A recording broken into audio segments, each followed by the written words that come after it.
Dalam video kali ini, saya akan tunjukkan cara dapatkan semula resit transaksi M-Bank dengan mudah. So, tanpa pelengah lagi, jom kita ke bahagian tutorial.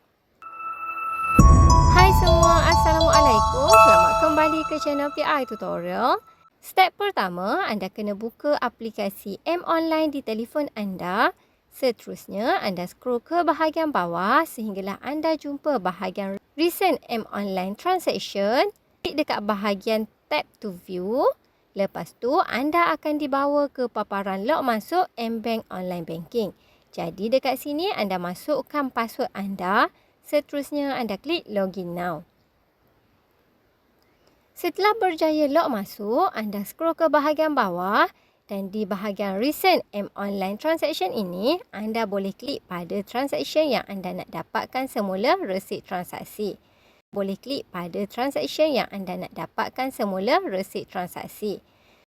Okey, bila dah masuk ke transaksi tersebut, anda klik sahaja dekat View Receipt. So, anda tunggu sekejap dan resit transaksi anda akan dipaparkan. Okey, untuk resit ni, kalau anda nak share, anda klik pada bahagian 3 titik bertindih di atas ini. Kemudian, anda klik pada bahagian Send File. Dan anda boleh pilih nak share menggunakan aplikasi yang mana. Contoh WhatsApp, Telegram ataupun email. Okey? Terima kasih kerana menonton. Jumpa lagi dalam next video. Bye-bye.